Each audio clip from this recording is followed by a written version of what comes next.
This message is intended for all Arizona residents and public officials.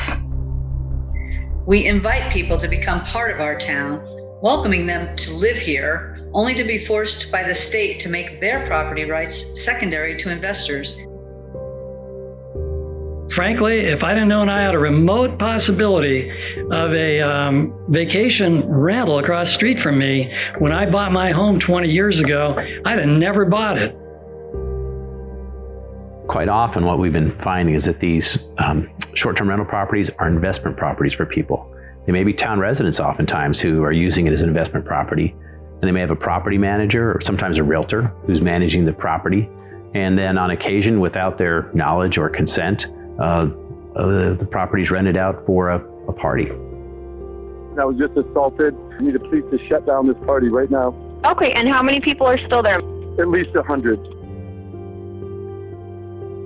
In Phoenix, we've seen our short-term rentals turn into party houses. And tragically, in my district, District 3, we had a murder at a facility. And the neighborhood around this party house was in fear. We've been trying to remediate this, but we are hamstrung by the action of the Arizona Legislature.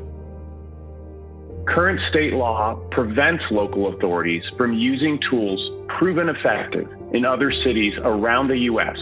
to curtail the negative aspects of short-term rentals. This is why Arizona mayors representing over 4.5 million citizens support reforms to the state law that safeguard our residents and their neighborhoods.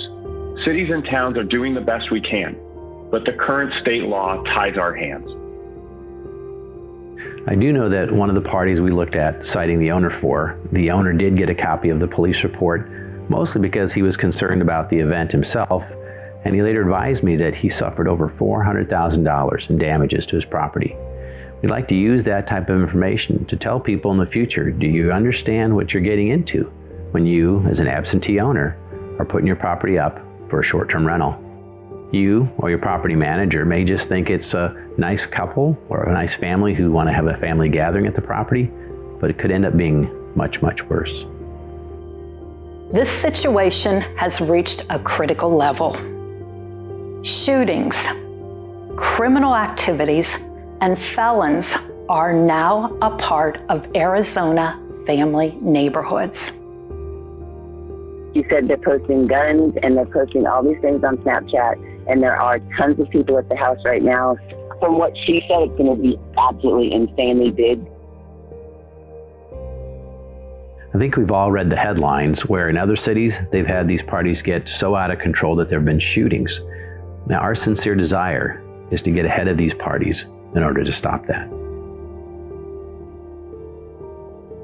Paradise Valley 911, where is your emergency? Hello, we were just robbed at gunpoint at a graduation party.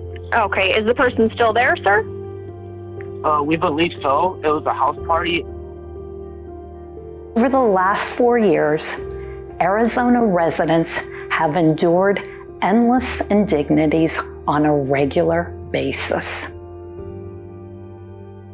Same thing I've been calling about all night. And what's going on there? There's a fight in front of my house. About 50 people are standing out here. One kid just ran into someone's yard. It's not just the one-time special event.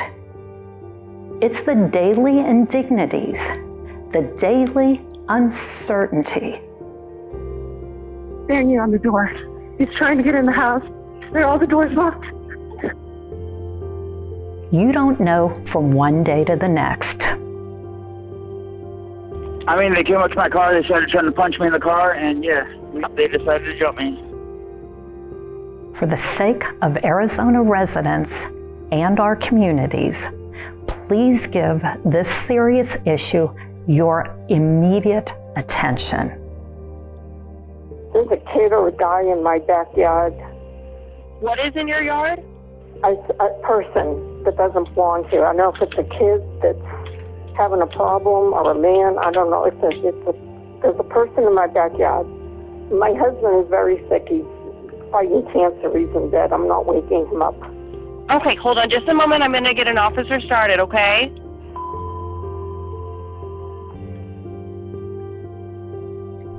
This is where the true wear and tear on the social fabric continues to degrade our community. Generally speaking, these are the concerns that need to be addressed one way or another, and it's pushing our neighborhoods to the brink. Other states, they actually have regulations or allow cities and towns and counties to regulate short-term rentals. We need those abilities. And I think if we allow the community to look at the issue, they can attack it in a way they want to. But I think it's critical that we address the issue because it's impacting all our neighborhoods in the state of Arizona. Home should be a sanctuary, secure and comfortable. Please urge your legislators to amend state law to authorize cities and towns to once again regulate short-term rentals through local zoning laws on behalf of their residents. I appreciate the role of the public in this, advancing it with the legislature and the governor's office. And those efforts will really need to continue to get the state law changed so we can regain our residential zoning. We'll keep fighting on this as hard as we can and consistently.